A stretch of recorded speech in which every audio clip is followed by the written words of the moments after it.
pues vamos a ir empezando. Hola a todos y a todas, soy Miguel Saura, bienvenidos una vez más. Esta vez contamos con Pilar Fernández y Rosa Cánovas, pero antes de presentarlas quería deciros que si sois nuevos por aquí, señalarles que tenéis disponibles los otros webinars que vamos haciendo en el blog de Nexplora. Podéis acceder a él desde la página de nexplora.com o si lo queréis más fácil, nos lo podéis pedir respondiendo al correo que os llegó de participación al webinar, mandando un mail a customer@nexplora.com o también visitando nuestro blog, la página web, todas las redes sociales. Siempre es positivo contar con la red de contactos de LinkedIn y tenéis todas nuestras noticias en Twitter, Facebook, más visual siempre Instagram. Y bueno, en general en estos webinars, como ya los que ya habéis venido otras veces, sabéis que hablamos de diagnóstico clínico, neuropsicología, proyectos de investigación, trastornos del neurodesarrollo y también uso de herramientas psicométricas, por ejemplo. Los últimos, pues, uno hicimos hace poco con Alfredo Tapia, que es el seguimiento de tratamiento en pacientes con TDAH y la monitorización de los mismos con herramientas psicométricas. O, por ejemplo, tuvimos el honor de contar con una masterclass de la mano de Juan Carlos Arango y de Gemma Climent. Y bueno, en general, muchas gracias a todos los que participáis activamente. La intención de estos directos es que podáis hacer preguntas, lo cual hace que se enriquezcan muchísimo más estas sesiones. Yo, cuando considere que la pregunta ayuda al entendimiento, la iré haciendo en el momento, si no, luego la reservamos para el final. Y nada, ya por fin presentaros a Rosa Cánovas, licenciada en la Universidad de Almería, doctorada en Neurociencia Cognitiva y Necesidades Educativas Específicas y con máster en Neuropsicología Infantil, y a Pilar Fernández, graduada en la Universidad de Almería en Psicología, con máster en General Sanitario y actualmente doctorando. O sea que tenemos el ojo clínico y el analista de la investigación. ¿Qué tal, chicas? ¿Cómo estáis? Bien, bien. Muy bien. Gracias por invitarnos. Nada, pues bueno, primero quería hablar un poquito de cómo llegasteis a este ámbito de la neurociencia, ¿no? Porque activamente estáis participando en colaboración con la Universidad de Almería y también con el Centro de Imparables. Así es, ¿quién va a tener? A ver, en mi caso, como has dicho, yo estudié la licenciatura de Psicología aquí en la Universidad de Almería. Y ya desde los primeros cursos yo tenía claro que, bueno, fui teniendo progresivamente cada vez más claro que tenía dos campos de interés principalmente. Por un lado, el tema de la neuropsicología, esa parte más clínica, pero también me interesaba muchísimo la investigación. Entonces, fruto de esos dos intereses, decidí cursar un doctorado por seguir profundizando en toda esa parte más de investigación. Veía que tomara el camino que tomara, para mí era importante tener todo ese bagaje a la hora de poderme plantear preguntas, en fin, poder tener claro de dónde vienen las cosas, ¿no? Lanzar esas preguntas y yo misma buscar las maneras y herramientas de poder ir respondiendo. Y esa parte de neuropsicología. Entonces terminé mi doctorado y se me abrió una oportunidad que yo de primeras casi que ni me imaginaba, ¿no? Yo siempre andaba ese doble paso de investigación o clínica, pero me surgió la oportunidad de entrar a trabajar en el Centro Imparables, que es un centro estrechamente, como has dicho, estrechamente ligado a la Universidad de Almería, porque de hecho sus directores son Pilar Flores, la doctora Pilar Flores y el doctor Fernando Sánchez, ambos profesores de la universidad, que decidieron montar ese centro a raíz de su hija Paula, ¿vale? Ella nació con parálisis cerebral y claro, por aquel entonces, hace ya unos cuantos años, en Almería no existían centros de esas características. Cuando ellos tuvieron que empezar a buscar terapias para Paula, se encontraron con que para logopedia tenían que desplazarse a un sitio, para ir a tratamiento de fisioterapia a otro centro, y así para cada una de las intervenciones que ellos necesitaron. Entonces, claro, se dieron cuenta que hacía falta un centro en el que pudieras tener profesionales de diferentes ámbitos, todo en el campo de la neurorehabilitación, pero que al mismo tiempo todo estuviera aunado y hubiera coordinación. Así que decidieron montar Imparables. Pero claro, ellos también son profesores, con lo cual, aparte de esa vertiente clínica, desde el comienzo ellos tenían claro que de alguna manera ese centro tenía que servir de transferencia y tenía que servir un poco de comunicación, de doble comunicación entre el trabajo que se hace a nivel más clínico y también la parte de investigación y retroalimentarse. Entonces, cuando a mí se me abrió la oportunidad de llegar a trabajar en un centro de esas características, fue estupendo, fue maravilloso, aunaba mis dos intereses, la parte de clínica, de esa parte más de trabajo directo con los niños a nivel neuropsicológico, pero sin desvincularme de todo ese campo de universidad, de investigación, de docencia, de participación en proyectos, tutorización de alumnos. Claro, porque aquí Imparables integra de una forma interdisciplinar distintas profesiones, que eso cubre por completo, pues bueno, las necesidades que tiene a nivel de salud, algunos perfiles que, como dices, les cuesta mucho trabajo ser atendidos, ¿no?, por todas estas profesiones que necesitan tratarlo. Y bueno, en el momento en el que se atiende hacia un perfil, lo puedes conocer desde todos sus ámbitos, y eso a nivel de literatura es un desarrollo increíble, ¿no? O sea, el feedback es... Claro, la idea era justamente esa, poder tener, digamos, bajo el mismo techo ese equipo multidisciplinar, todo especializado en el campo de la neurorehabilitación, pero cada uno con su especialización, y que pudiéramos trabajar de forma coordinada y directa entre nosotros y con los diferentes perfiles de niños que llegaban. Y al mismo tiempo, eso, la comunicación, universidad, clínica. Llegaste entonces desde un punto de vista, ¿no?, después de la tesis y todo, empezaste a trabajar a nivel clínico, fuiste viendo casos, y entonces, ¿en qué momento se combinó eso con tu trabajo en la universidad? Porque al otro lado tenemos también a Pilar, que está doctorando contigo, ¿no? Exacto. Es mi codirectora de tesis y Pilar Flores es mi directora. Así que yo también tengo esa parte de clínica e investigación en mi formación, que va de la mano de las dos. Tengo mi madre científica y mi madre clínica, digamos. Que me pasa un poco como Rosa, que me cuesta mucho renunciar a una de las dos cosas, pero también yo creo que porque mi formación viene de la Universidad de Imparables. Yo sí que, como Rosa, hice psicología en Almería, y a diferencia de ella, yo no sabía que quería ser clínica ni que me gustaba la clínica cuando empecé la carrera. Yo era al revés, todo de investigación.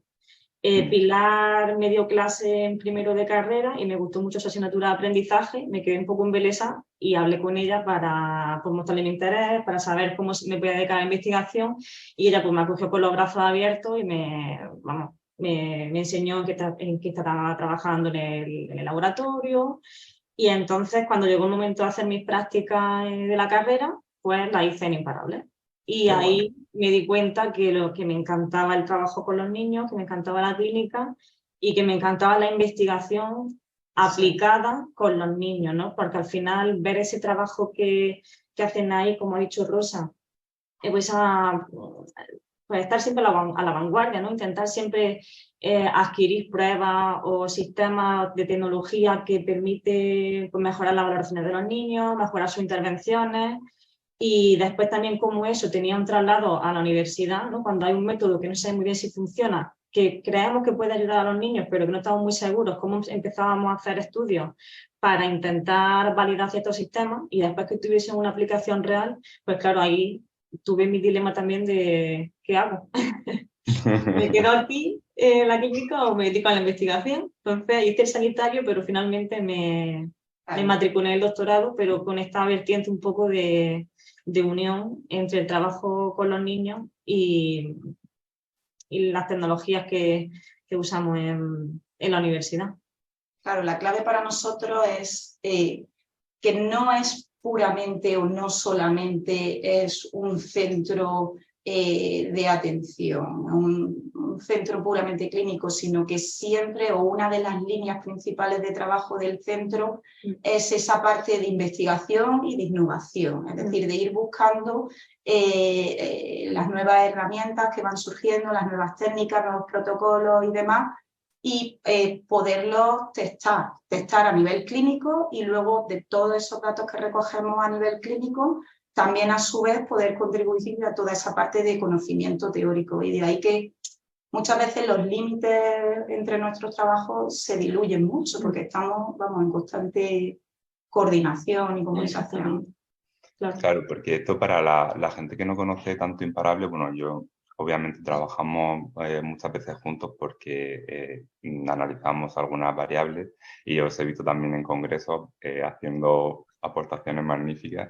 Pero es cierto que a partir de la innovación que supuso para los pacientes crear el centro de imparables y poder tener ese lugar, ¿no?, en el que ser atendido de forma multidisciplinar, también añadís innovaciones en cuanto a técnica y terapia porque juntos veis mejor las necesidades y decir, vale, vamos a ver esta nueva técnica, vamos a ver este último paper, ¿no? Porque es verdad que cuando estás trabajando en la clínica muchas veces los protocolos a veces solamente cambian cuando realmente los test se quedan desfasados, mientras que en el ámbito académico sí hay una cosa muy interesante y es el estar actualizado, ver los nuevos artículos y encontrar siempre una posibilidad de decir, mira, están haciendo esto en este lugar, ¿no?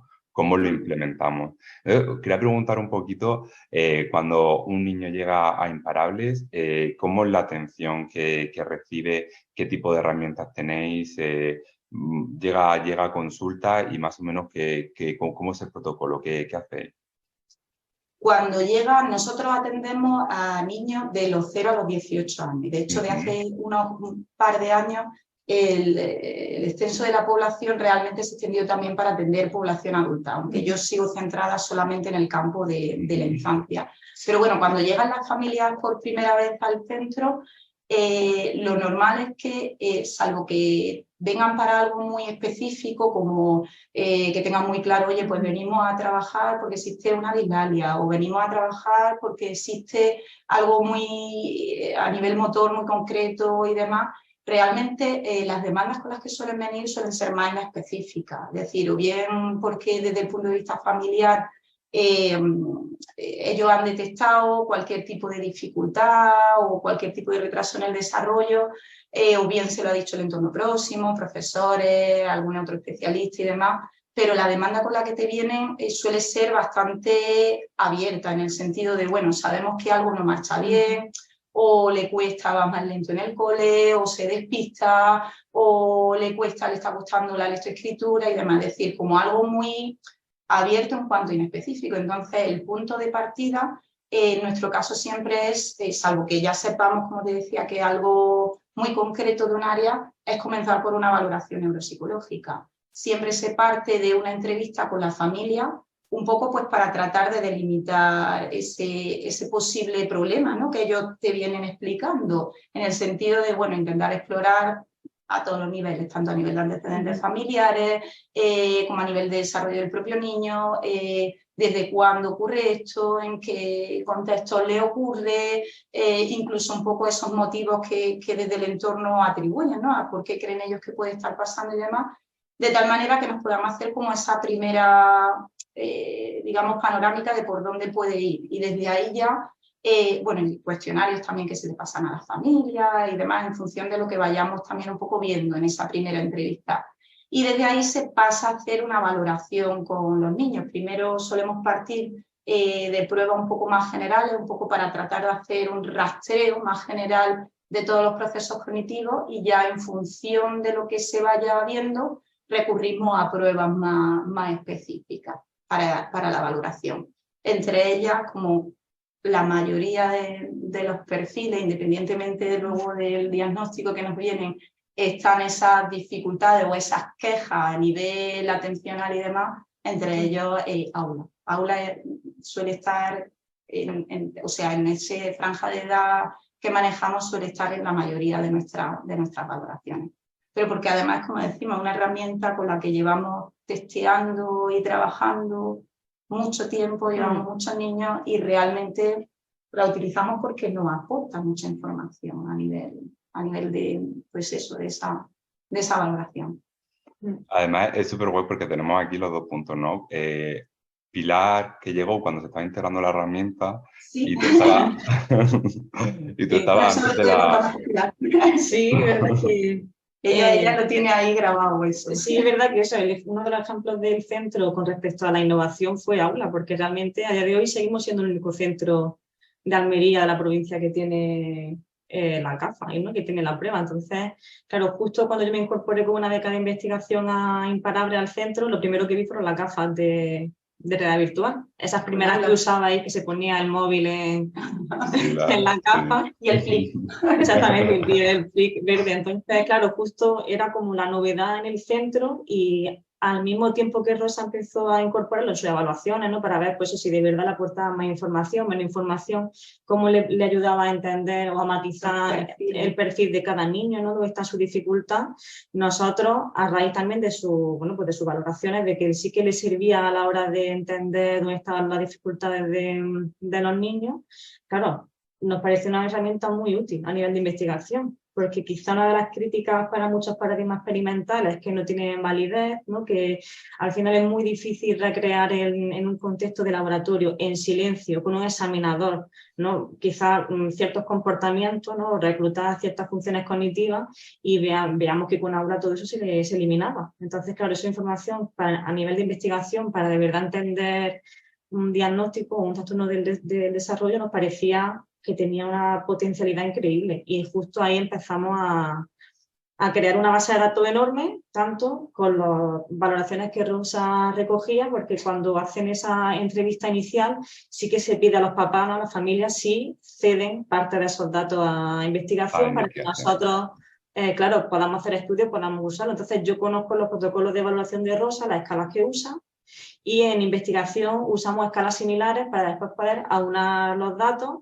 Vale. Y tener los mismos cuestionarios o más o menos las mismas pruebas para después hacer estudios conjuntos. Entonces ahí empezamos a hacer esas primeras pruebas con aula para ver si era útil para diferenciar entre poblaciones. Por ejemplo, si había un perfil concreto para los trastornos del lenguaje, otro para TEA y otro para TDAH, que pudiésemos ver con la CAFA. Y empezamos a hacer como esos primeros estudios que presentamos a congresos, mostrando porque efectivamente sí que había mayor discriminación con aula que con pruebas más tradicionales como el WIS o por ejemplo el ENFEM, entre grupos a nivel general. Pero es verdad que a día de hoy la seguimos usando y llevamos, Rosa que lleva casi 200 evaluaciones con aula desde 2016 y yo en investigación 300, así que... Que se dice pronto.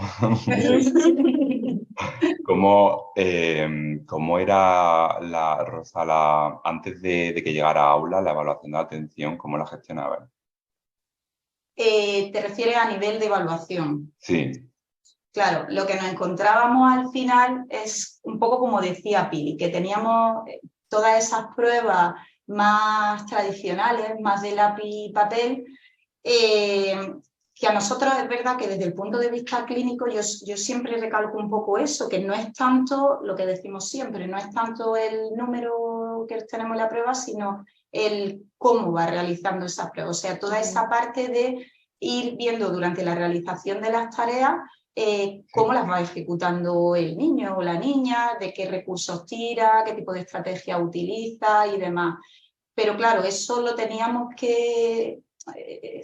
era como más complicado, ¿no? Ir sacando ahí perfiles. Sin embargo, llega a aula y nos encontramos con que con una tarea que además es mucho más ecológica, podemos tener de forma cuantitativa mejor recogida todos esos parámetros. O sea, es que cambia la manera de enfocar la evaluación. Y además es que yo soy como muy cansina con esta parte, pero es que yo disfruto viendo a los niños en aula, porque a lo mejor tienes niños que ha empezado la evaluación, ¿no? Estás pasando otras tareas y demás, y es ponerle las gafas, empezar la tarea del aula, y es tan inmersiva para ellos, o sea, se meten tan en que están en un aula que te encuentras niños que se transforman en cuanto a conducta. Es decir, empiezan que sí a llamar la atención de los compañeros, a dirigirse al profesor, empiezan una serie de verbalizaciones en torno a la tarea que a lo mejor con otro tipo de pruebas es mucho más difícil que te la hagan.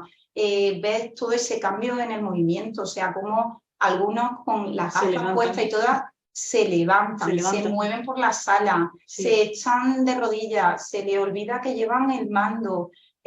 O sea, es decir, la información en sí que obtiene con la realización cuantitativa, pero es que al mismo tiempo, a nivel cualitativo, te va dando una información que, ya te digo, a lo mejor con otro tipo de tareas, claro, te tienen de frente, tienes ahí ese sesgo y demás, y son como, bueno, luego hay niños que no, pero como que te guardan más postura, y sin embargo, en aula es que de verdad ellos experimentan que están dentro del aula y dan rienda suelta. No hay sesgo por parte de los salados totalmente, o sea... Claro, porque a nivel ético y práctico irse a un colegio a mirar a los niños cómo hacer las cosas en clase todavía no... Claro, es complicado. Hombre, recogemos información durante las valoraciones, se recoge, antes te mencionaba toda la parte de entrevista familiar, pero también recogemos información del resto del entorno, toda la información que recogemos también o directamente de hablar con sus profesores o bien de informes que nos proporciona la familia y demás. También hay información muy valiosa a la hora de articular esa valoración inicial, pero claro, la observación directa es fundamental, es valiosísima. Totalmente. ¿Y qué os iba a decir? Entonces, en el momento que tenéis la valoración hecha, porque, bueno, aunque luego nos vamos a centrar más en casos clínicos y en algunas investigaciones que habéis publicado que son interesantísimas, antes de eso quería un poquito también preguntaros, porque, bueno, a mí me fascina la práctica clínica que hacéis allí, y un poquito, una vez habéis hecho la valoración, luego, ¿qué tipo de tratamiento o qué tipo de otras herramientas utilizáis para acompañar los casos que veis? Porque al final no solamente se innovó haciendo el centro cuando no había otro en Almería, sino también, como habéis dicho, la única tecnología que tenéis no es aula. Utilizáis muchísimas cosas para tratar con los niños y eso me parece súper interesante. Entonces, después de una valoración, ¿qué me puedes contar? Claro, la valoración para nosotros realmente es ese punto de partida, el poder, no es diagnóstico. Muchas veces las familias, de hecho, cuando hay familias que llegan al centro y nos dicen, bueno, no necesitamos valoración, porque otro profesional ya nos ha dicho X etiqueta y tal, y nosotros siempre algo que tratamos de hacerle entender desde el principio, que el objetivo de la valoración no es ni una etiqueta ni unas puntuaciones, como te decía antes, es trazar ese perfil cognitivo, es decir, poder hacer como esa primera radiografía de puntos fuertes y puntos débiles. ¿Para qué? Pues para poder articular un plan de trabajo individualizado con el niño, es decir, que cuando terminemos de hacer esa valoración, aunque luego los seguimientos son constantes durante el trabajo, pero el que cuando nosotros podamos terminar de valorar, podamos trazar un plan de trabajo individualizado para ese niño y para esa familia y marcar esos objetivos, tanto a corto como a medio, como más a largo plazo. Entonces luego la intervención va a depender de cada caso en particular, pero dentro del trabajo, bueno, y además durante esa valoración, o sea, se van tomando decisiones, si necesita trabajar, si solo desde el área de neuropsicología, si es necesario hacer derivación también a esas otras áreas del centro para hacer un trabajo coordinado y demás. Y luego, a la hora de articular el trabajo, nosotros trabajamos sobre los procesos cognitivos y en función de la necesidad y de los intereses, motivación de cada niño, vamos jugando con diferentes herramientas, tanto materiales de elaboración propia, utilizamos también juegos comerciales, utilizamos programas de entrenamiento, utilizamos plataformas de neurorehabilitación. También dentro de estos años hemos estado probando y testeando diferentes tipos de herramientas profesionales para el campo de la neurorehabilitación. Utilizamos videoconsolas, utilizamos tablets, utilizamos realidad virtual. También. Efectivamente, luego tenemos un grupo de población que quizás solemos dejarlo un poco más de lado en todo este tipo de charlas, pero son todos los niños que tienen más desafíos motores o sensoriales. Es decir, ese grupo de niños que quizás muchas veces son más olvidados, muchas veces infravaloran por falta de recursos. Es decir, hasta hace relativamente poco tiempo eran perfiles que realmente las tareas que teníamos para poder llevar a cabo las valoraciones no se ajustaban a esos perfiles, con lo cual muchas veces erróneamente se tendía a infravalorar la capacidad cognitiva. El tema de las nuevas tecnologías ahí nos ha abierto un campo diferente, tanto para poder valorar como para luego poder trabajar con ellos, la introducción de todo lo que son sistemas de acceso a la comunicación, los programas específicos para la comunicación aumentativa, alternativa, es decir, el que ellos puedan ser partícipes activos de esos aprendizajes, eso también para nosotros es un campo de trabajo muy importante en el centro. Sí, yo diría que es un sello de... Sí, también de importante. Muchas veces cuando se hace una valoración y se intenta recoger variables cognitivas, el medio que se utiliza, a lo mejor la puntuación no depende tanto de la capacidad cognitiva, sino de tu capacidad de realizar la tarea. Claro, es que hay que pensarlo, muchas de las tareas que todos conocemos, de las baterías, de los test y demás, cuando tú tienes frente a ti un niño con mayores barreras a nivel motor o a nivel sensorial, claro. Muchas veces es muy complicado el poder aplicar esas pruebas, con lo cual muchas veces, ya te digo, erróneamente se tiende a considerar que directamente no son capaces de realizarla. No es que no sean capaces de realizarla, es que con los recursos que tenemos ahora mismo, pues, o sea, no podemos, pero no por ello, sino porque nosotros no estamos facilitando el que se den esas condiciones. Entonces, es verdad que hay una vez más todo el avance a nivel tecnológico han supuesto también un antes y un después a la hora de llevar a cabo toda esa parte tanto de evaluación como de intervención. De hecho, mucho debate en ocasiones se me ha planteado alguna vez trabajar con personas mayores y el hecho de que la realidad virtual pueda abrumar al paciente cuando en realidad es todo lo contrario. La tecnología permite, ¿no?, que ese paciente pueda realizar tareas y pueda pasar por procesos de práctica clínica, no solo valorativos, sino también de tratamiento, ¿no?, que de otra manera no podrían. Entonces, esto es una pregunta que me parece súper importante. Esta tecnología que tanto abruma y que muchas veces la gente, a lo mejor porque la abruma a ellos, lo proyecta, ¿no?, a sus pacientes. ¿Qué pensáis vosotras con respecto a los pacientes? ¿Cómo reciben ellos este tipo de tecnología? Yo creo que muchas veces los que nos abrumamos somos nosotros por el desconocimiento de la tecnología y lo que supone para nosotros también el manejarla, porque es como todo, todo tiene un proceso de aprendizaje para todo. Pero realmente nosotros, todas las herramientas tecnológicas que vamos probando, es decir, no todo vale tampoco para todo, por eso lo de los perfiles individualizados. Hay que adaptarla al usuario. Y adaptarla al usuario y demás, pero en general son muy bien acogidas. Yo, además, otro ejemplo que me gusta mucho y lo cuento mucho es cuando tú facilitas a los niños con más barreras a nivel motor y demás. O sea, yo siempre cuento algo que no es directamente clínico, ¿no?, pero cuando tú le enseñas y le ayudas a que ellos puedan manejar, bien con el control de mirada, bien con un pulsador y demás, que ellos, por ejemplo, puedan usar YouTube. O sea, cuando un niño por primera vez es capaz, que siempre tiene que estar a expensas de que un adulto, hasta entonces, o había que estar a expensas de que sea el adulto el que llegue, le seleccione el vídeo, se lo ponga, decida cuándo para, cuándo empieza y demás. O sea, poderlo controlar ellos mismos e ir barriendo y ahora me pongo serio y demás. O sea, es que la sensación de autonomía. Claro, de independencia, ¿no? Yo ahora de forma activa soy el que decido, la que decido qué es lo que quiero hacer, a qué me apetece jugar y tengo forma para poder comunicarlo. Es que eso abre el mundo. Es que eso es abrir el mundo. Exactamente.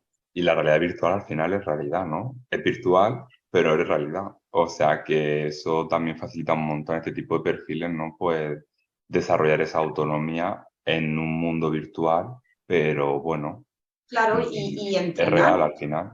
Claro, y poder entrenar en contextos que a lo mejor, como decías tú antes, que no siempre a nivel práctico podemos trasladarnos, o a lo mejor de primeras tampoco interesa. Interesa primero entrenar en un ambiente más controlado de variable y demás, y luego ya generalizar. Yo creo que precisamente esa es nuestra labor. Porque al final la tecnología es una herramienta, o sea, se puede usar de muchas formas, pero somos nosotros al final quienes tenemos que intentar adaptarla para cada usuario. Yo creo que también es un poco lo que hacíamos, bueno, y lo que se sigue haciendo en el centro. Al final, por ejemplo, con el tema de los sistemas de comunicación alternativos, lo que hacíamos era buscar para cada niño cuál es su mejor forma de comunicación, una forma de comunicación que no le cueste mucho, que no le frustre y con el que pueda conseguir una primera respuesta pronto, para que vea que es independiente y que entonces se siga reforzando ese proceso de entrenar con el sistema que hayamos escogido. Entonces, es verdad que por eso usamos muchos dispositivos, ¿no? Los pulsadores, las varillas, el sistema de seguimiento de mirada, cualquier cosa que le pudiese valer a cada niño para manejar su tablet o para que pueda contar lo que ha hecho en el día, que al final es lo que quieren los niños, ¿no? Contar lo que viven y lo que... Al final eso es individualizar, o sea, tener muy claro esos perfiles, por eso que para nosotros es muy importante todo el tema de valoración y desde ahí poder pues, articular programas más individualizados. Qué bueno. Y entonces pasamos el proceso de evaluación, luego a hacer la individualización, ¿no? del tratamiento y seguís una monitorización, ¿no? Seguís utilizando estas pruebas porque al final, como nos vais a presentar ahora, casos clínicos, investigaciones en las que todos estos resultados que se han ido recogiendo, ¿no? Pues al final tienen su demostración. Bueno, yo es que me muero de ganas por ver los casos clínicos. O sea que os dejo barra libre, vamos, para compartir y Vale. que los veamos juntos. Vale, a ver. Claro, nosotros cuando estábamos preparando esto, claro, nos planteábamos esa pregunta y decíamos, claro, muchas veces se piensa que el proceso de evaluación es único e inicial, pero realmente no es así. Es decir, tú cuando realizas esa evaluación y planteas un programa de trabajo, tú te lo planteas con unos objetivos a corto, a medio y a largo, pero tú tienes que ir revisando todos esos objetivos. Porque además, claro, en el día a día uno puede perder la perspectiva muchas veces. Entonces, aparte de ir cuantificando y midiendo el trabajo que se va haciendo durante las sesiones, hacemos esas valoraciones periódicas que nos sirven, pues, efectivamente, para mirar dónde ha habido progreso, dónde no, plantearnos el por qué, porque muchas veces a lo mejor no ocurren todos los avances que uno se plantea o no ocurren al ritmo que esperábamos y hay que mirar, hay que tratar de ahí de nuevo esa parte investigadora que nosotros tenemos vale, bien, estamos aquí, pero ¿cuáles pueden ser las explicaciones o qué variables pueden estar incidiendo aquí? Y desde ahí, pues, poder reorganizar el trabajo. Entonces, hacemos esas valoraciones periódicas en el centro. ¿Cada cuánto las hacemos? Depende un poco del caso, pero nunca antes de un año, por aquello de que realmente conseguir determinados cambios tampoco se producen a una velocidad, depende, ¿no? O sea, depende. Y además hay determinadas tareas que sabemos que tienen ese efecto aprendizaje y que tampoco nos interesa pasarlas de forma muy continua, pero sí que se van haciendo esa valoración. Entonces, claro, porque... es que ahí unimos de nuevo con la investigación. Es que de ahí no nos separamos, claro. Hacemos esas valoraciones de seguimiento en el centro y también son muy interesantes para nosotros desde el punto de vista de la investigación. Y se nota en detalles, como por ejemplo el hecho de que tengas una expectativa de ritmo de mejora, indica que sigues una metodología y que por tanto esperas algo de la práctica clínica que estás aplicando y al final el objetivo es intentar reproducirlo, ¿no? Para asistir a la mayor cantidad de población posible. Entonces realmente eso es que al final viene de la investigación, pero se aplica en la clínica y es súper importante. Esa doble vertiente, porque al final esos cambios que Rosa ve de forma individual, como siempre vamos en el centro, por la vinculación con la universidad, intentando eso, tener esa base de datos, registrarlo todo, cuantificarlo. Claro, después lo que me interesa es mirar, que de hecho otra cosa en la que estamos trabajando ahora, si cogemos a todos los niños que hicieron su primera valoración con aula en 2016 o en 2017 y que han seguido en el centro 2018, 2019, 2020, podemos hacer un estudio longitudinal de cómo va mejorando gracias a la intervención neuropsicológica, pues quizá ese control atencional, mido a través de aula o de otras pruebas que sean más tradicionales. Entonces, que eso muchas veces cuando empezamos el webinar, digo, es que es muy difícil separar los casos clínicos de después lo que es investigación, porque intentamos que esté todo relacionado. Todas esas observaciones que Rosa hace en su día a día, después siempre se trasladan a ideas, a estudios y al mismo tiempo, también pasa al revés. Todas las cosas que nosotros vamos descubriendo en investigación o que vamos viendo, después se trasladan a cómo ella evalúa o puede intervenir con la niña. Entonces, vamos a compartir el caso clínico, ¿no? Ya vamos a compartir un caso. Vale. Fijaros, este es el caso de una niña con un trastorno del desarrollo del lenguaje. Ella entró en el centro y en este caso no entró por el área de neuropsicología de primera, sino que venía con una demanda muy específica a nivel del lenguaje y empezó primero desde el área de logopedia. ¿Qué ocurre? Que cuando llevaba poco tiempo trabajando, un par de meses, 3 meses con la compañera de logopedia, ella misma detectó durante sus sesiones que no solamente había dificultades a nivel de lenguaje, sino que otros procesos cognitivos podían estar comprometidos. Entonces se hizo una derivación interna para hacerle una valoración desde el área de neuropsicología.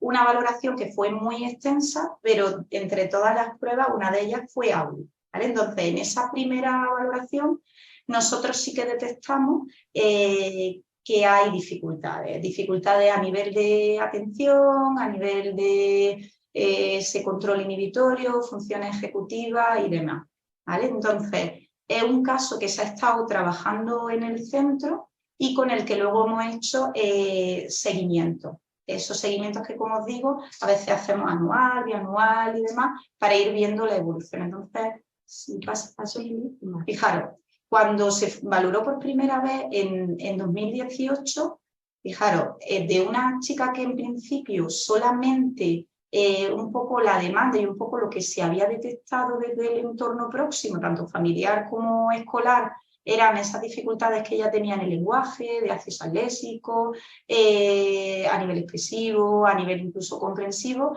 Durante la valoración nosotros detectamos que hay más y que de hecho cuando miramos todas las variables vemos que hay muchas dificultades también a nivel atencional. Hay muchas dificultades a nivel de atención selectiva, hay dificultades a nivel de velocidad, hay dificultades en esa parte de concentración y demás.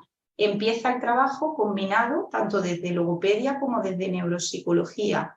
Y cuando volvemos a valorar en 2020, hay una mejora y además una mejora muy significativa en todos los parámetros. Encontramos parámetros que ya se han normalizado y otros que han mejorado de forma considerable. Además, algo que para mí es importante, ya lo decíamos antes, no es solamente decir existen dificultades atencionales, existen dificultades, o sea, muchas veces cuando llegan algunas familias y demás nos dicen, bueno, pues hay un TDAH o hay dificultades de atención, pero para nosotros nos interesa saber realmente en qué consisten esas dificultades. Son dificultades para el mantenimiento de la atención, son dificultades a la hora de filtrar la información, qué tipo de información manejan mejor, cuál manejan peor, son solo esas distracciones por factores externos, son también por factores internos. Todo esto lo podemos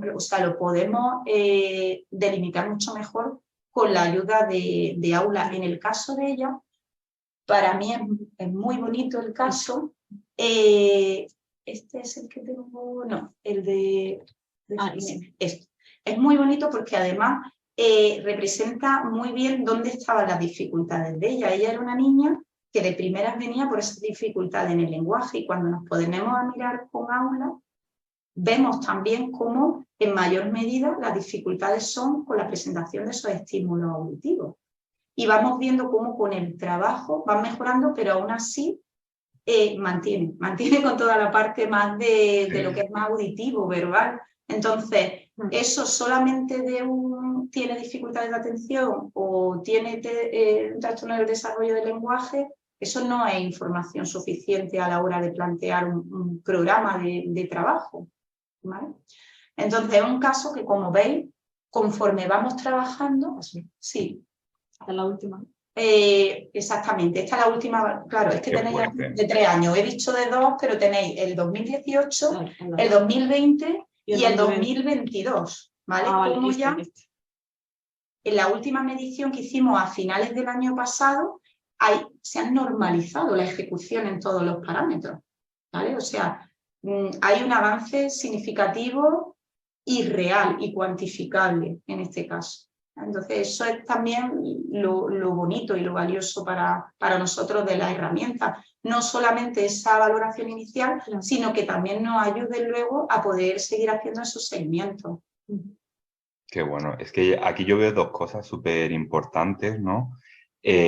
Una, por un lado, con esta evolución, porque cuando haces una evaluación inicial muchas veces simplemente no tienes un diagnóstico, pero cuando tienes un estudio longitudinal puedes también tener un pronóstico. Exacto. Entonces, la familia, cuando tú le pones la evolución de los informes, eso, ¿cómo reciben el feedback de la información? Porque claro, no es lo mismo ir comentando, ir teniendo reuniones de evolución, que ver esto que claramente a lo largo de los 6 años, en 3 evaluaciones, ha habido una mejora sintomática, bueno, que se sitúa la población de rendimiento normativo, o sea... Claro, es que no queda solo al criterio de decir, observamos las mejoras, nos parece que desde los diferentes entornos, es que te puedo presentar información concreta, o sea, cuantificable y además con una representación gráfica que además para ellos es muy fácil también de entender. Cuando tú le presentas de esta manera esa evolución, es muy fácil para todos ir sabiendo por dónde vamos cuando todavía hemos llegado a este punto en el 2022 en el que ya todo está normalizado, pero incluso en ese proceso de los años anteriores también es muy informativo y muy ilustrativo para todos el ir viendo cómo evolucionan cada uno de los parámetros y demás para también ir haciendo esos reajustes en el programa de trabajo. Aulas capaces de monitorizar, digamos, los cambios de la intervención neuropsicológica, entonces nosotros sí que se nos plantea como una herramienta que usamos para evaluar en estudios con los niños, pues si hacemos seguimiento al año, que vamos a empezar a hacerlo a partir de ahora, para ver qué tipo de variables pueden predecir el pronóstico de los niños, pues si nos planteamos empezar a evaluar en ese seguimiento también con aulas. Qué bueno. Sí, porque esto, ya te digo, es pronóstico y es decir, vale, pues vienes aquí y con este tratamiento el pronóstico de la evolución suele ser esta, ¿no? Entonces esto al final, pues es muy importante también para otros profesionales que tengan casos parecidos y que quieran saber cómo tratar, ¿no? Este tipo, sin etiquetas, si se ve un déficit de atención sostenida o un déficit, por ejemplo, me llama mucho la atención la diapositiva en la que se ve que hay un problema sobre todo en la recepción de estímulos auditivos, que eso normalmente, a no ser que pases un tipo de test que sea atencional auditivo, que entonces te estás perdiendo también lo visual, podrías entender a lo mejor con un test atencional auditivo que esta persona tiene un problema atencional grave. Y sin embargo con aula ves la atención general, ¿no? Y específicamente la auditiva. Entonces ese perfil me llama mucha atención. Eso a ti, cuando te pones a trabajar con ella, ¿te cambia cómo vas a presentar los estímulos, la adaptación que haces para el tratamiento? Claro. ¿Si hay una diferenciación auditiva y visual en tu tratamiento? Claro, de hecho, ya desde la primera valoración con aula, a mí me sirve para poder dar pauta. Es decir, cuando nosotros hacemos esa devolución de la primera valoración y del informe, nosotros incluimos también siempre una serie de pautas y recomendaciones tanto para el entorno familiar como para el entorno más académico. Es decir, y nosotros ahí nos sirve ya también para dar indicaciones o sugerencias de cómo se le debe facilitar la información. Entonces, no es lo mismo el que sepamos que ese tipo de información más auditivo-verbal le cuesta más, el procesamiento es más lento y podemos hacer recomendaciones ya de el poder usar otras técnicas más de visualización de contenido mientras se sigue reforzando en esos aspectos y demás. A la hora incluso, por ejemplo, también a nivel de toda la información que nos da de distractores, que eso lo he pasado antes un poco como de pasada, el saber si es un perfil más de distracciones por esos factores externos o esa información que nos da también en cuanto a los factores internos, esa interferencia de pensamiento e ideas. Eso también es muy valioso de cara a cómo luego tenemos que organizar el espacio. No es lo mismo un niño o una niña que se distrae más por esas posibles distracciones ambientales, que en ese caso orientaremos a familia y a cole para, oye, pues mira, vamos a facilitar el entorno, vamos a despejar la habitación de estudio, vamos a sentarnos en el cole más adelante, compañeros, etcétera, a un perfil que será totalmente distinto, el que sobre todo esas distracciones vengan por esa interferencia de pensamiento e idea. Ahí las estrategias tienen que ser muy diferentes, las que le vamos a dar a nivel de ir ayudándolo a detectar esas primeras señales de distracción, incluso anticiparnos a esos momentos, que ellos mismos sean capaces de volver al trabajo si eso sucede, como desde el cole o desde casa también tienen que estar atentos a esos posibles señales que nos indican que se fue. En ambos casos, dificultades a nivel de atención, pero tenemos dos formas de trabajar que no tienen nada que ver una con otra. Y esa es la clave para nosotros, más allá de decir tiene A o tiene B, es cómo con este niño que tengo aquí delante voy a trabajar, independientemente de que luego en global se llame X, pero X, ¿en qué se me traduce a mí en el día a día? Creo que para nosotros, a nivel de investigación, el hecho de que Aula registre el movimiento de la cabeza, la distracción, ha sido lo que más nos ha arrojado luz o nos ha ayudado, porque claro, principalmente los estudios que hacemos en la universidad con los niños son con niños con TDAH, confirmado, no confirmado, con sospecha, viene un poco de todo, pero es que no había hasta Aula ninguna prueba que de forma integrada en la prueba, porque sí que existen registros de movimiento, ¿no? o tecnología alternativa, pero de forma integrada durante la ejecución, que sean capaces de registrar cómo se mueven los niños, cuándo se mueven y si ese movimiento es relevante o no, porque vemos muchos niños que no paran de moverse durante toda la prueba porque no paran, pero después cuando miramos los perfiles en Aula, clavan la prueba. Lo hacen bien. Clavan la prueba, sí, o sea, son movimientos, pero son movimientos quizá para regularse, no para mantenerse concentrados, pero que en ningún momento le está interfiriendo para desempeñar la tarea. Y después todo lo contrario, niños que sí que se mueven muchísimo y que por su movimiento y por su distracción, porque se quedan enganchados los estímulos, pero yo creo que, o al menos lo que observamos es que distraerse con los estímulos que propone Aula es habitual. El problema es no volver a la tarea. Yeah. Si todos escuchamos un ruido, giramos la cabeza, pero la cosa es que tú vuelvas a lo que estás haciendo. Entonces ves como estos niños, a raíz de que se escucha el sonido de la ambulancia o pasa el cuchicheo, de ahí ya se han olvidado lo que tienen que hacer y ya empiezan a mirar para arriba, mirar para abajo y no llegan a volver realmente a lo que estaban haciendo. Entonces, claro, ese tipo de movimiento de distracción sí que influye después en la ejecución en la atención selectiva, en su concentración, y es lo que más resultados nos está dando a nivel de investigación. Eso, digamos, yo creo que lo más valioso es que sea capaz de integrar esas dos variables en el mismo test, y más cuando son precisamente dos criterios que en teoría para el TDAH son criterios, o sea, son síntomas centrales del diagnóstico, ¿no? Que se usan para emitirlo.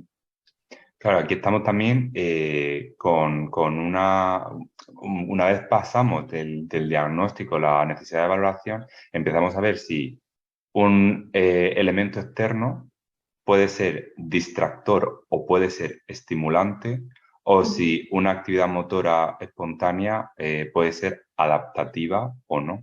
Claro. Y a nivel cualitativo tú desde fuera ves lo mismo, pero a nivel cuantitativo y contrastando con otro tipo de condiciones es cuando dices, vale, ahora sé lo que significa esto, ¿no? Exacto. Claro, de hecho, nosotras cuando comentábamos antes esos perfiles de niños que durante la evaluación tú ves que se levantan, que se mueven y demás, nosotros tendemos a un poco a acompañar y a seguir durante la valoración, para ir viendo también, hombre, vigilando la seguridad, obviamente, la papa puesta, pero tratar de ver un poco, pues, para poder llegar también a esa posible interpretación y conclusión de que qué pasa con ese movimiento, ¿me sirve, lo utilizo a mi favor o realmente ahora mismo me está interfiriendo? Y no asumir directamente que cualquier tipo de movimiento ya lo vamos a tachar como algo negativo o algo que tenemos que retirar o controlar. Es más, algo que nosotros insistimos mucho a nivel de clínica es precisamente cómo el movimiento puede ayudar a la cognición y cómo puede ayudar al aprendizaje.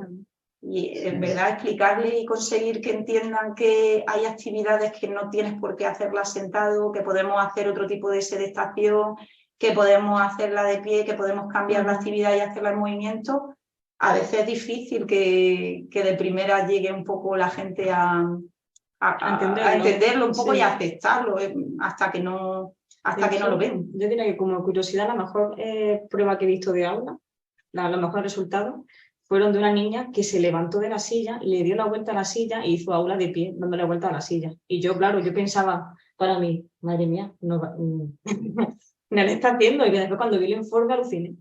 Digo, yo sí que estaba atenta. No falló ni un estímulo.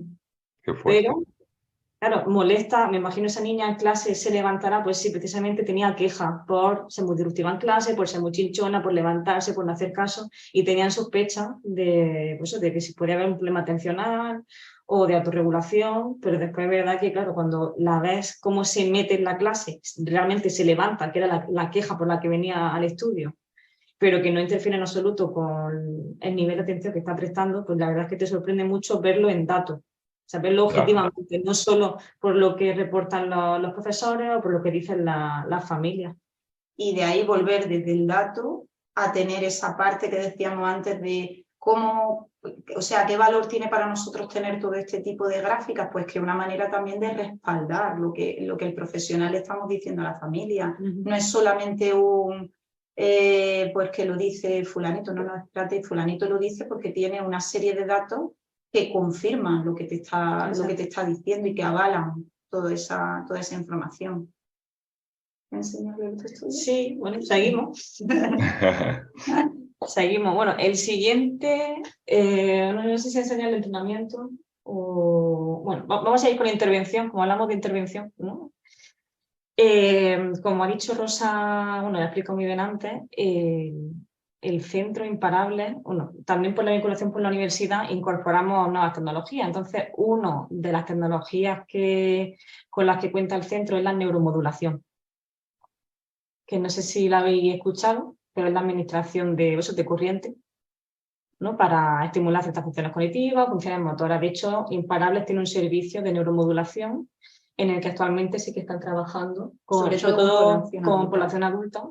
Se ha trabajado por fibromialgia, problemas motores, ictus, y la verdad que los resultados son bastante buenos. Entonces, claro, hace relativamente poco tuvimos la oportunidad de hacer un estudio caso único con un chico de 9 años con diagnóstico de TEA grado 1, ¿no? Que sería el TEA de alto funcionamiento, que su madre estaba muy interesada en intentar con él un protocolo de neuromodulación, que es verdad que se hace en niños, pero a nivel ético todavía está la cosa un poco delicada, y nos atrevimos a, bueno, pues hacer esa intervención. Entonces, lo que hicimos básicamente fue hacer una valoración del niño neuropsicológica, que la hizo Rosa en el centro, en Imparables, aplicó aula, WIS, en fin, o sea, una batería de funciones ejecutivas, y por parte de nuestra universidad yo le hice un registro de la actividad cerebral en reposo, con una técnica que tenemos en la universidad que se llama FNIRS. Vale. ¿Cómo es esa técnica? Claro, esa técnica la verdad que es muy útil para el trabajo con los niños porque, claro, si habéis hecho una resonancia, nosotros sabemos cómo suena como una resonancia, ¿no? Es algo muy claustrofóbico, es algo muy invasivo, muy poco ecológico. Entonces, claro, el NIRS es una técnica que funciona, es un gorrito. Exactamente, es un gorrito que se pone, no es nada invasivo y permite el movimiento de los niños, bueno, de los niños, en este caso del adulto, de quien sea. De hecho, una técnica que se usa mucho en deporte porque se puede meter en una mochilita y se evalúa la actividad del cerebro mientras se hacen maratones, se corre, se hace ejercicio, etc. Entonces, claro, para el trabajo con los niños nos parece muy interesante porque es una forma de evaluar cómo funciona su cerebro sin generarle rechazo y haciendo tareas que no podríamos hacer en una resonancia, ¿no? Dentro del sistema. Entonces se coloca un gorrito y bueno, es que no sé si tengo el funcionamiento puesto, pero básicamente lo que mide la técnica es oxigenación. Que funciona, son bombillitas. Yo se lo explico a los niños, se lo explico, digo que son bombillitas y que esas bombillitas lo que hacen es que se enciende y transmiten luz. Entonces cuando transmiten luz, la sangre que lleva oxígeno la absorbe. Y la sangre que no lo lleva también. ¿Qué pasa? Que la sangre con oxígeno y la sangre sin oxígeno tienen propiedades distintas. Entonces, podemos saber cuánta luz se ha absorbido, cuánta luz ha absorbido la sangre con oxígeno. Y a partir de eso inferimos que hay actividad en ese área, porque cuando reclutamos un área cerebral hay más bombeo de oxígeno en esa zona porque la estamos usando. Entonces intuimos que si se ha absorbido mucho oxígeno, hay actividad, ¿no? Esa área está funcionando. Entonces lo que diseñamos es un montaje como el que se ve en la imagen. Colocamos todas esas bombillitas en la frente del niño y muchas bombillitas, o sea, digamos, en la parte prefrontal, no más ejecutiva, más de control ejecutivo, y en la parte motora y sensoromotora de la cabeza. Se lo pusimos y lo que hacemos es evaluar esa conectividad en reposo. Tiene que estar durante 8 minutos lo más quieto posible. La verdad que lo hizo genial. Yo no estábamos muy convencidos, pero lo hizo genial. Estuvo 8 minutos totalmente quieto mirando la pantalla del ordenador. Y lo que hacemos, claro, con eso después es ver cómo se conectan entre sí esas áreas cerebrales que tenemos con el montaje. Entonces, claro, ¿qué hicimos? Pues evaluar la conectividad de las zonas que estimulamos con la estimulación, con la técnica. Entonces hicimos primero esta primera evaluación del niño. Por supuesto, lo hicimos todo en ciego, o sea, yo no sabía qué zonas se iban a estimular ni cuál era el protocolo, tampoco Rosa para no sacarnos. A mí simplemente nos dieron instrucciones de tenéis que hacer este tipo de evaluación y ya está, y no sabíamos nada más. Y después ya nos enteramos de cuáles eran las condiciones de la intervención, tanto de la estimulación como del entrenamiento cognitivo, porque lo hicimos simultáneo. Lo que hacíamos que era, cada día el niño hacía un entrenamiento con diferentes plataformas online de neurorehabilitación, de funciones ejecutivas, y mientras hacía esos juegos se aplicaba la técnica, que se ve algo, se ve como se ve en la imagen, ¿no? Se sujetan los dos electrodos, ¿vale? La técnica se llama TFS, estimulación transcraneal por corriente directa. Entonces tiene dos esponjitas, la azul es el ánodo, que digamos que excita esa zona del cerebro, de la membrana, y la roja, el cátodo, al revés, lo inhibe. Entonces, depende de cómo lo coloques, se genera un circuito entre esos dos electrodos y se estimula la zona en cuestión. Pues en este caso, al chico le colocamos el ánodo en la corteza dorsolateral izquierda, aquí, y el cátodo en el órbito frontal derecho, perdón, aquí. ¿No? Digamos, basando evidentemente en literatura previa que había mostrado eficacia de ese montaje en funciones ejecutivas. Realmente esto tiene un trabajo previo, una vez más desde el punto de vista de la investigación. Claro. Es decir, no es que llegamos y decimos, exactamente, vamos a hacer todo esto. Primero hubo toda una fase de investigación del equipo para poder decidir tanto cuál iba a ser ese montaje de TDCS, el tipo de valoración que íbamos a hacer a nivel neuropsicológico, PIDI a nivel de los estudios que había de imagen en estos perfiles y demás. Claro, esto es un ejemplo de cómo desde la universidad llega un servicio al centro, porque previamente Pilar y Fernando, con la estimulación y con la neuroimagen, ya habían hecho estudios en población adulta, en animales, lo suficiente para validar la técnica y para obtener resultados y saber que efectivamente era algo positivo y importante, sin ningún tipo de riesgo para los pacientes. Entonces, claro, por ejemplo, este montaje ya lo habíamos usado, por ejemplo, en personas con ictus, o sea que ya teníamos rodaje con él. Entonces, lo aplicamos y claro, las zonas que se estimulan se ve un poco en esa imagen que sale abajo a la derecha. Entonces, digamos que cuanto más roja es la imagen, digamos que la estimulación es más intensa, ¿no? Entonces, claro, esa simulación es de una persona tumbada, ¿no? Es como si nos tumbamos en una cama, nos ponemos donde están los pies y miramos la cabeza, ¿no? La cortamos y la miramos. Entonces, donde está esa zona más intensa roja sería la corteza dorsolateral izquierda, ¿no? Está el ánodo, digamos, lo que excita.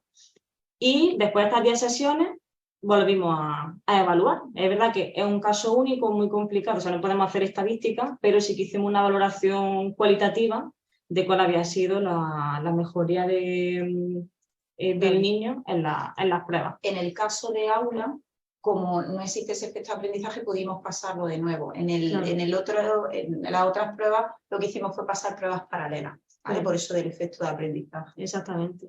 Claro, esto sería aula antes y después de 10 sesiones de entrenamiento cognitivo de funciones ejecutivas combinado con el protocolo de estimulación. Y se ve exactamente el mismo perfil, pero claro, con puntuaciones mucho más bajas. De hecho, todas, bueno, menos la actividad motora, entran en el rango medio, digamos, ¿no?, de evaluación del test.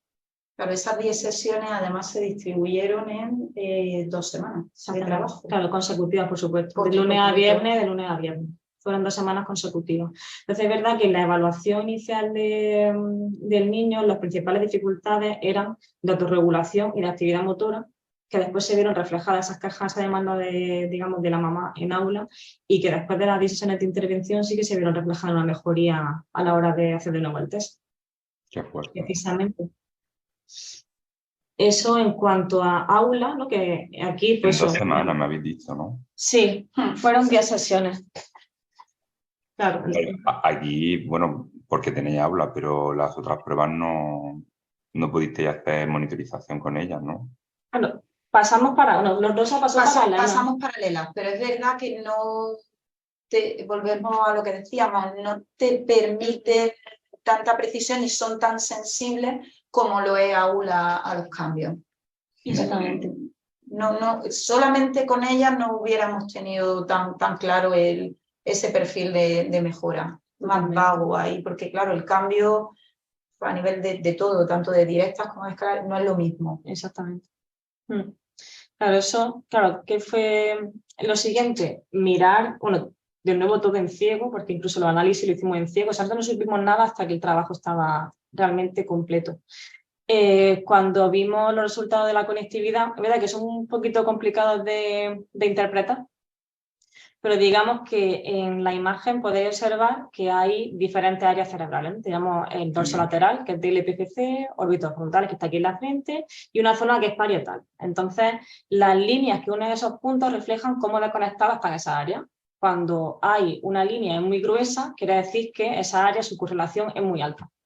Y cuando la línea es muy finita, quiere decir que esa correlación entre esa área es muy baja y que digamos que en reposo no están siendo síncronas, ¿vale? No están conectadas funcionalmente. Entonces, ¿qué vimos con la intervención? Que los principales cambios que veíamos, porque esto es un mapa de correlaciones, ¿no?, de cada área, todas las posibles combinaciones entre las áreas, que oscila entre 0 y 1. Claro, cuanto más amarillo, más correlacionada y tuvimos más conectividad. Pues de la matriz de correlaciones de antes de la intervención a la posterior, precisamente donde más cambios observamos fueron justo en las áreas que estaban siendo estimuladas. Si la conectividad, es que no sé si veis el ratón, la conectividad entre dorso lateral izquierdo, que es donde poníamos, recuerdo, el ánodo, y órbito frontal derecho, que es donde ponemos el cátodo, que era justo lo que estimulamos durante 10 sesiones, era precisamente sitio donde la correlación haya pasado aquí de 0,4, 0,6 a correlacionar 0,8. O sea, y eso lo interpretamos, digamos, eso, la interpretación de la correlación es que hay una mayor conectividad entre esas áreas que habían sido trabajadas con ese entrenamiento cognitivo y con la estimulación, precisamente ahí. Mientras que a lo mejor otras conexiones con entre el dorso lateral y el parietal se incrementaron, pero muy poquito, pero justo las zonas del montaje sufrieron ese cambio más, digamos, más brusco, ¿no?, más de aumento, más rápido de la conectividad. No, nos estaban preguntando por aquí, bueno, un dispositivo que es el NIR infrarred, como entrenamiento de biofeedback del lóbulo frontal. Bueno, esto es un poquito para hacer una aclaración y que se entienda mejor el proceso. Lo que hacen ellas, según he entendido bien, es una técnica de neuroimagen pre y post, y el tratamiento es entrenamiento cognitivo con aplicaciones mientras tienes corriente continua estimulando. En el caso del biofeedback o del neurofeedback, es lectura en directo y según los datos que estás recogiendo, la actividad que realizas cambia. Entonces, esa sería la diferencia. Por contestar un poquito a una duda por si se entiende mejor. Entonces, es eso. La técnica de neuroimagen, en este caso, es instantánea, ¿no? Antes y después. Y en el caso del feedback, se suele alimentar de la información que está recogiendo durante la tarea y la imagen. Así es, sí. Nosotros normalmente lo estamos usando principalmente para monitorizar cambios. En evaluación, aún no hemos usado la técnica como intervención, como biofeedback. ¿Y un aula y esto a la vez es compatible? Sí, de hecho lo ponemos con Ice Cream, que era otro vídeo Sí. que teníamos. Sí. Porque, bueno, si no lo mostramos ya, claro. Es verdad que, como decíamos al principio, llevamos desde 2016, tanto en la universidad como en el centro, colaborando con Explora y con Aula. Pero hace un año, con la salida de Ice Cream, pues hemos empezado también a usarlo, tanto Rosa en el centro, en Imparables, como nosotros mismos en investigación. Es verdad que en investigación lo estamos usando por ahora solo en adultos, con diferentes trastornos psiquiátricos. Trabajamos con TDAH, con TOC y también con personas que han tenido ictus prefrontal. Y a ellos, a los adultos, sí que le estamos poniendo el Ice Cream con el NIRS. De hecho, hay unos vídeos, aquí está. Ahí. Bueno, esto es uno de los sujetos experimentales que vino al experimento en la universidad.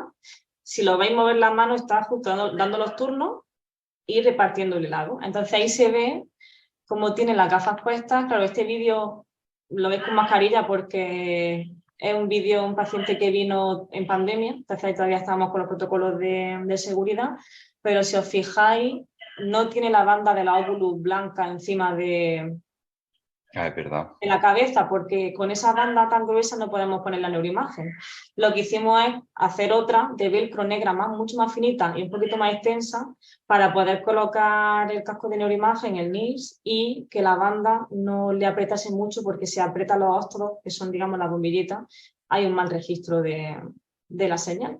Entonces, en este caso sí que estamos haciendo una evaluación. Lo que queríamos saber cómo funciona, digamos, esa zona del cerebro, que también es el mismo montaje que el del niño. O sea, registramos prefrontal y corte parietal y motor. Queremos saber cómo es el funcionamiento durante la ejecución de la tarea. Aquí un poco veis qué es lo que vemos nosotros durante el registro, ¿no? Siempre tenemos abierto, por supuesto, la aplicación de la prueba, ¿no? Cómo reparte los helados, y Qué detrás guay. el dispositivo de neuroimagen para ir viendo que hay un buen registro, que no hay ninguna señal extraña, ni nada. Y creo que, por ejemplo, esto es justo una paciente que tiene un error de perseveración.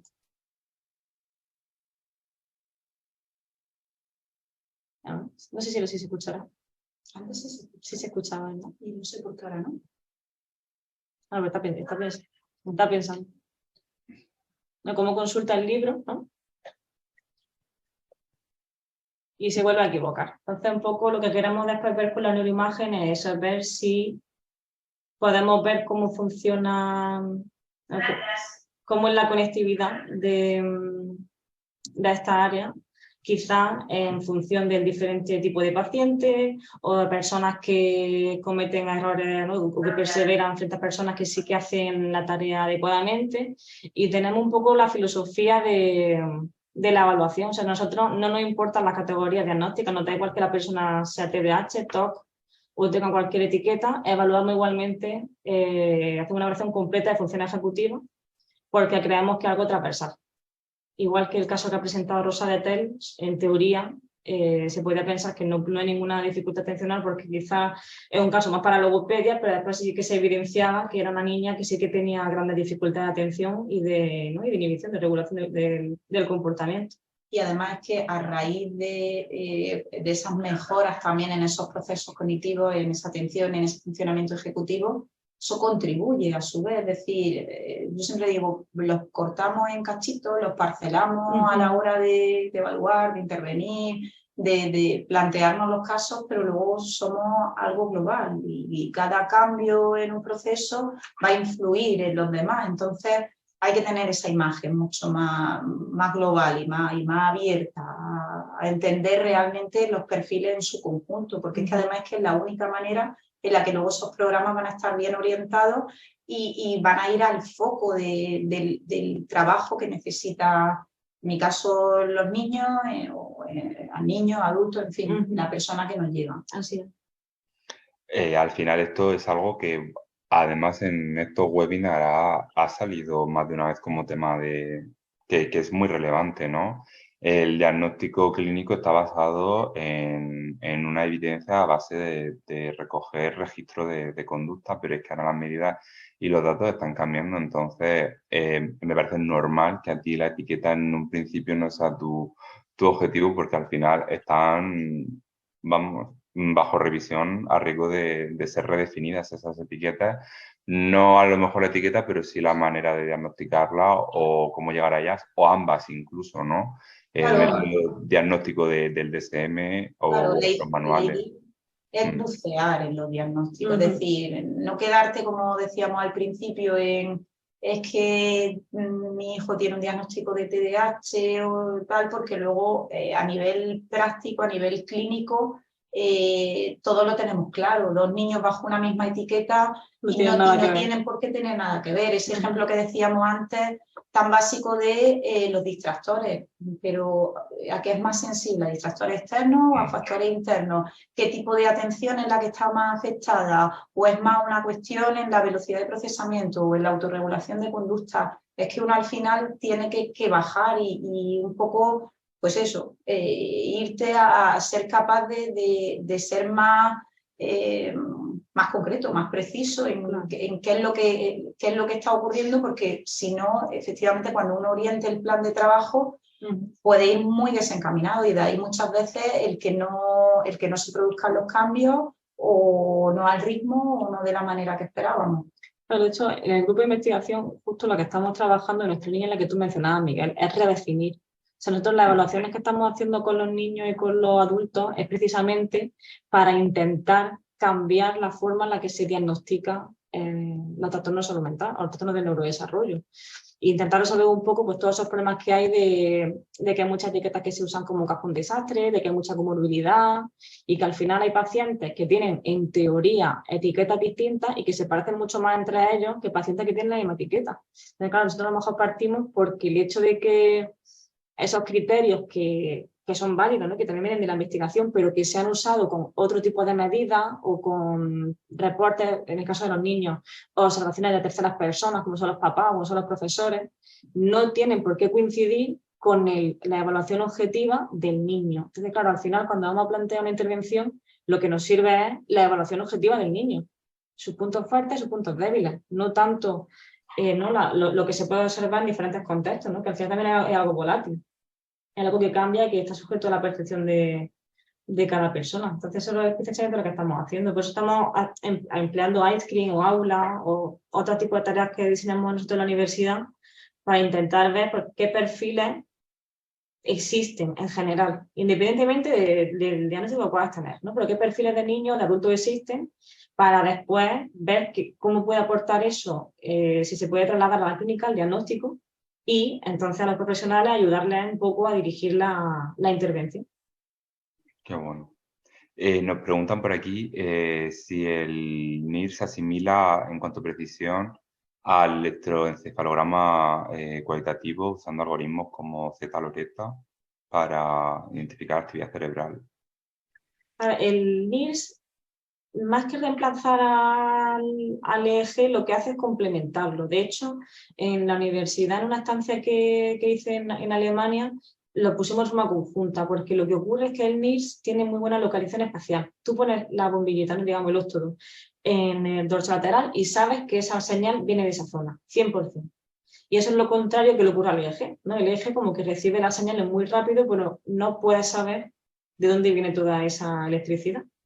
Y al mismo tiempo, el NIRS, el problema que tiene es que como depende de que la sangre se oxigene, eso lleva un tiempo. Cuando tú te pones un estímulo y lo ves, hay un proceso metabólico, hay una reacción y ya por último llega el oxígeno a la sangre, ¿no? Entonces, claro, el NIRS mide con una demora de unos 5 o 6 segundos. Llega un poquito más tarde, mientras que el EEG son milisegundos, es instantáneo. Entonces, claro, una de las ventajas que tiene la técnica también es que se pueden complementar, porque de hecho los dos usan los mismos sistemas de medida para definir las áreas cerebrales, el casco que se usa para el NIRS es el mismo que para el EEG. Entonces, más que verlo como si tienen más o menos, lo que es literalmente es un complemento perfecto para el EEG, porque localiza la señal. Qué guay. No sabía, o sea, sí que tenía un poco idea del Li y del EEG, pero claro, uno el directo, ¿no? El patrón de onda y el Claro. otro la medición del oxígeno espacial. Bueno, yo estoy todavía, me he quedado atascado en el hecho de poder ver el momento en el que una persona está haciendo una perseveración, o sea, eso me ha parecido increíble, me encanta. Eh, y bueno, lo que estabas comentando sobre el diagnóstico, eso es lo de la tesis, ¿no? ¿Qué estás haciendo? Que he visto Claro. antes cuando has pasado por ahí alguna diapositiva. Sí. No he preparado cosas por si depende de lo que diese tiempo. Claro, de hecho, como es verdad que en el grupo trabajamos con muchas poblaciones, pero yo realmente trabajo con niños. Digamos, es Sí, donde tengo mi formación con Rosa y mi formación en Imparables, que estoy trabajando allí 2 años antes de empezar la tesis, y es realmente digamos, lo que me apasiona. Entonces, cuando empezamos a trabajar con Aula y vimos el potencial, nos interesó mucho la cuestión del TDAH, porque como siempre ha sido un diagnóstico tan controvertido y siempre, bueno, está un poco de todo, ¿no? Ahora todos los niños son hiperactivos, se dice que hay mucho sobrediagnóstico y nos preocupa también un poco el hecho de que a la hora de realizar el diagnóstico, a mí personalmente me da la sensación de que la medicación se otorga muy rápido, ¿no? Como en una única valoración, o al menos en nuestra experiencia, en el sistema público es que el primer día que le dicen a los papás que hay un diagnóstico de TDAH se lleva la medicación a su casa, cuando no hay una valoración del niño, realmente. Entonces, claro, cuando empezamos a trabajar con Aula, la pregunta que nos hicimos era si tenemos una prueba que es capaz de medir los principales síntomas, ¿no? Digamos, de esta categoría, este trastorno, mi de atención, mi de distracción, mi de impulsividad, mi de actividad motora, y esos son los criterios que se usan para hacer el diagnóstico a los niños. ¿Qué pasaría si evaluamos a muchos niños con TDAH y niños sin TDAH e intentamos reorganizarlos? Digamos, hacer perfiles. ¿Se replicarían los subtipos que actualmente existen o encontraríamos perfiles nuevos? Entonces, claro, eso es el objeto de mi tesis, ¿no? Que estamos intentando ver si somos capaces de encontrar, de definir esos perfiles de niños con TDAH, pero cambiar un poco la concepción que se tiene del trastorno, ampliarlo un poquito más. Entonces, claro, la primera pregunta era esta, ¿coincide? ¿Aula nos puede ayudar a ver si el diagnóstico que existe actualmente, ¿no? esa presentación combinada, inatenta o hiperactiva, es real o encontramos otra cosa? Entonces, lo que hicimos con esta base de datos que comenzábamos al principio, que al final es una base de datos gigante de niños que son evaluados por Rosa y que ceden sus datos, ¿no? Sus papás, para participar en el estudio, y por otro lado niños que yo voy reclutando, pues, de coles, de clínicas y con muchos centros con los que colaboramos en Almería. Entonces, lo que hicimos primero fue comparar las puntuaciones en aula, pero en función del DSM, a ver qué pasa. Vale. En función del DSM. Entonces, lo que veis en pantalla, el grupo verde serían niños controles, niños que no cumplen ni nunca han cumplido criterios, ni hay sospecha de que tengan ninguna dificultad relacionada con el TDAH ni de otro tipo. Y en rojo se señalan 2 tipos de TDAH, digamos, el inatento, que sería el que tiene el circulito coloreado, y el combinado, que sería el que tiene el circulito en blanco.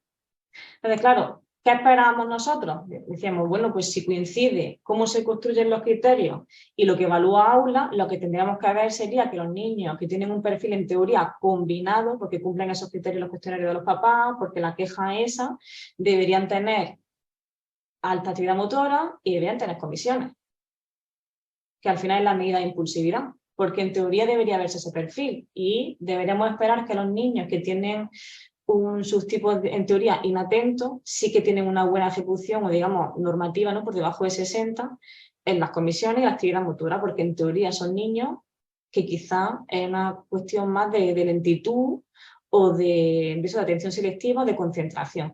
¿Qué pasa cuando representamos los datos? Pues que no encontramos eso, que vemos que tienen exactamente el mismo perfil, el mismo. O sea, aquí en esta gráfica, entre estos 2 grupos solo hay diferencia en el nivel de distracción, digamos, con estímulos externos, y un poco la actividad motora, pero realmente están los dos en una puntuación baja en aula en las mismas variables. sea que...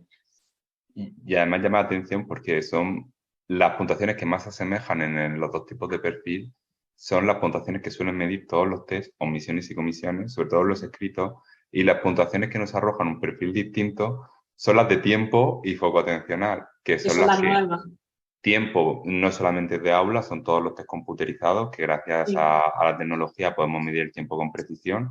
Y en este caso, la calidad del foco atencional es algo exclusivo de aula que se hace gracias a la medición de del movimiento motor, en plan, estoy viendo el estímulo, no lo estoy viendo, ¿no? Y entonces es donde se determina esa calidad. Y justamente donde los criterios que no son considerados en el diagnóstico son los que sí que están marcando la diferencia, claro, ¿no? pero en teoría los comparten. O sea, los dos tienen, ¿no? Tienen mucha actividad motora. Entonces, claro, no era lo que esperaríamos con el diagnóstico. Algo pasa o no coincide quizás, ¿no? En base siempre a nuestro estudio, ¿no? Quizá hay otros que han encontrado otra cosa, pero en base a nuestros datos, que son 57 niños con TDAH y 53 niños con TON, emparejados por edad, ¿no? Y por cociente intelectual, pues no vemos que se esté reflejando ese perfil, ¿no? Que en teoría se defiende con ese diagnóstico más clínico, no más basado en DSM. Entonces, claro, lo que hicimos fue crear nosotros los perfiles. Cogimos a todos los niños e hicimos un análisis de clúster, que básicamente es mezclarlos a todos e intentar buscar grupos homogéneos, ¿no? Si tenemos una pelota así de grande, pues coger los que están por aquí arriba, los que están por aquí y los que están por aquí, ¿no? Digamos, buscar esos patrones homogéneos de niños. Entonces, claro, cuando hicimos el análisis de clúster, lo que pensábamos era, ¿qué saldrá? ¿Encontraremos al combinado, al inatento o al control, como debería salir, o encontraremos otra cosa? Pues como es algo tan exploratorio, porque nunca se ha hecho, la verdad es que no lo sabíamos.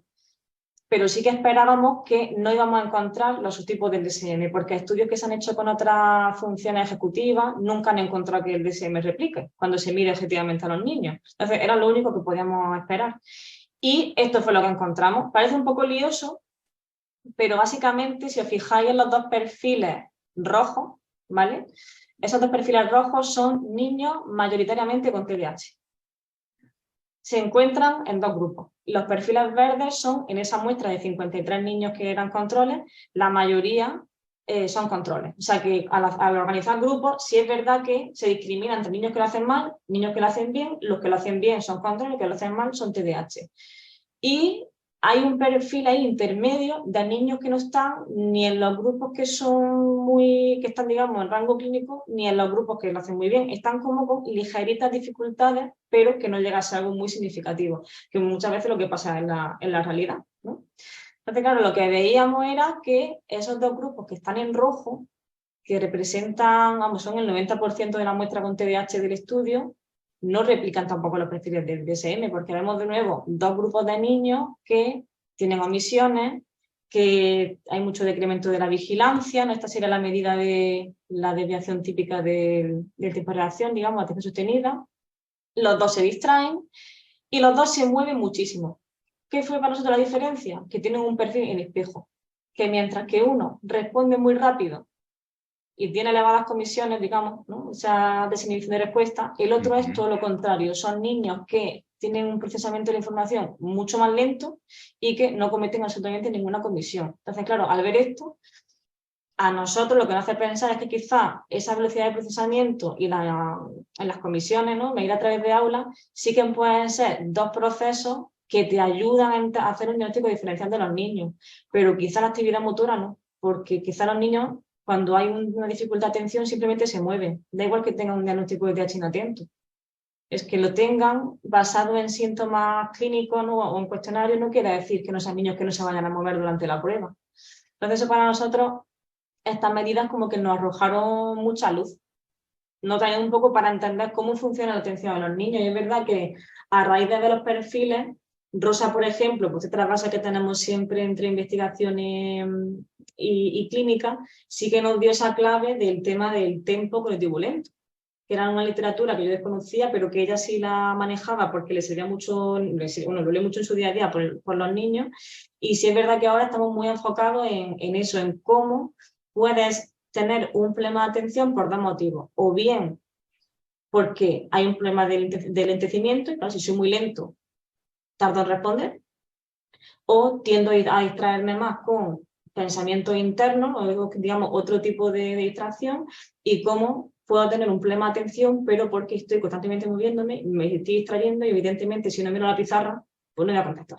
Entonces son como dos perfiles de niños completamente distintos, pero aún así a mí me llama mucho la atención que el que es lento también se mueva mucho. Qué fuerte.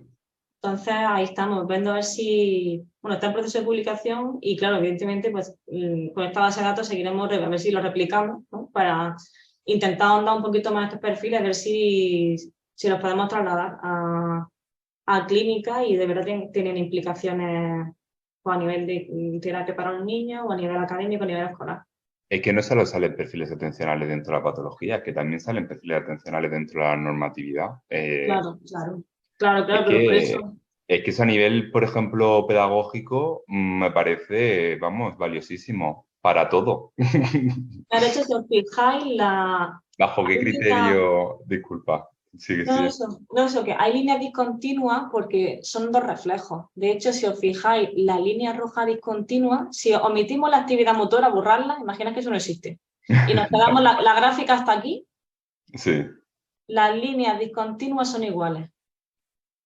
Vale, sí, lo veo, sí, sí. Aquí y arriba. Y este de aquí dice que también.